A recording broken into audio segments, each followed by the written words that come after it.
வணக்கம் நண்பர்களே, welcome to my home town. காலையில எந்திரிச்ச உடனே பெட் காஃபி குடிச்சிட்டு எங்க மம்மி கூட கதை பேசிட்டு இருந்தேன். மொட்டை மாடிக்கெல்லாம் போயிட்டு பல நாட்கள் ஆகுது. வீட்ல இருந்த யோகா மேட்டை எடுத்துட்டு மேல போனா யாரோ ரிலேட்டிவ் வந்திருக்காங்கன்னு அம்மா சொன்னாங்க. கிரிட்டு கீழே வந்தேன். அப்பதான் ஞாபகம் வந்தது பல்லு விலகலன்னு. எனக்கு சின்ன வயசுல இருந்து பிரஷ் பண்ண ஒரு சோம்பேறித்தனம். அது ஏன்னு சத்தியமா எனக்கு தெரியல. திருப்பி மேல போயிட்டு பெல்விஸ்கான ஒர்க் அவுட்ஸ் எல்லாம் பண்ணிட்டு அப்படியே மேலேயே கொஞ்ச நேரம் படுத்துட்டு வீட்டுல புதுசா கிணறுக்கு கம்பி போட்டிருக்காங்களா, அதை பார்த்தேன். நண்பர்களே, ஒரு காலத்துல அந்த கிணறு ஃபுல்லா ட்ரையாலாம் இருந்திருக்கு. டெய்லியும் போயிட்டு ஒரு 20 கூட எடுத்துட்டு வந்தாதான் அன்னைக்கு நாளே ஓடும். பிரேக்ஃபாஸ்ட்க்கு 3 இட்லி சாப்பிட்டேன். நான் சொல்றதை நம்ப மாட்டீங்க. 1.5 இட்லி சாப்பிட்டாலே போதும்னு நினைப்பேன். சாப்பிடுற விஷயத்துக்குலாம் நான் சரிபட்டே வர மாட்டேன். ஊருக்கு வரும்போதே இங்க வந்து எந்த வேலையும் செய்யக்கூடாதுன்னு டிசைட் பண்ணிட்டு தான் வந்தேன். நான் 11th 12th ஹாஸ்டல்ல தான் படிச்சேன். நான் ஊருக்கு போறேன் டிசைட் பண்ண உடனே இந்த பாக்ஸ் ஓபன் பண்ணி என்ன இருக்குன்னு பார்க்கணும்னு தான் நினைச்சேன். சைஸா அந்த பாக்ஸ் இறக்குனேன். வெயிட்டா தான் இருந்துச்சு. ஜிம்முக்கெல்லாம் போறோம்ல, யாரோட ஹெல்ப்பும் இல்லாம இறக்கிட்டு ஆக்சுவலி இதுல என்னோட 11th 12th புக்ஸ் தான் இருக்கும்னு நினைச்சேன். ஆனா அதை விட ரொம்ப முக்கியமான திங்ஸ் கண்டுபிடிச்சேன். எங்க அப்பா தாத்தாவோட ஸ்டடிஸ் அப்ப எடுத்த போட்டோ எல்லாம் கிடைச்சது. And for the first time எங்க அம்மாவோட அப்பாவை நான் பார்த்தேன். எங்க அப்பா காலேஜ் டேஸ்ல எடுத்த போட்டோஸ் எல்லாம் பார்த்து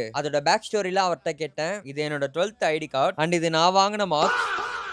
சில டைம்லாம் படிப்பேன், ஆனா சில டைம் பார்த்தா சுத்தமா படிக்கவே மாட்டேன். ஒரே ஒரு பிளஸ் தான், ஹாஸ்டல் ஸ்டூடெண்ட் சொல்லி எஸ்கேப் போயிடும். இது எங்க தாத்தாவோட பாஸ்புக்கா. 200 500 360 அந்த மாதிரி தான் இருக்கு. இது அவங்களுடைய மந்த்லி டிரான்சாக்ஷனா. ஆனா இப்போ என்னன்னா வெளியே போனாலே 500 கம்மி செலவாகுறது இல்ல. இதெல்லாம் பார்த்துட்டு ஒரு மாதிரி ரொம்ப டிஃப்ரெண்டா ஃபீல் ஆச்சு. ஆனா அப்பதான் ரியலைஸ் பண்ணேன் நான் எவ்வளவு கிரேட்ஃபுல்லா இருக்கணும்னு. சென்னையில தான் பெரிய வண்டிலாம் நண்பர்களே. ஊருக்கு வந்த எக்ஸல் பைக் தான். பக்கத்துல இருக்க பங்குக்கு போயிட்டு பெட்ரோல் போட்டேன். பக்கத்துல பைக் சர்வீஸ் கடை இருந்துச்சு. பைக்ல ஃபியூல் லீக் ஆச்சு, அதையும் சரி பண்ணிட்டு ஸ்நாக்ஸ் சாப்பிட்டுட்டே வீடியோ பார்த்துட்டு இருந்தேன். லஞ்ச் கரெக்டான டைமுக்கு வந்தது. அண்ணன் டயர்ட் ஆயிட்டேன், அதனால ஒரு குட்டி தூக்கம். கிச்சன் பக்கம் போயிட்டு காஃபி போட்டேன். கோவில்ல இருந்து பொங்கல் வாங்கிட்டு வந்திருந்தாங்க. அதுல என்னோட ஷேரை சாப்பிட்டு டின்னரையும் சாப்பிட்டு எங்க அம்மா கூட கொஞ்ச நேரம் ஃபன் பண்ணிட்டு தூங்க போயிட்டேன். ஓகே நண்பர்களே, பாய்.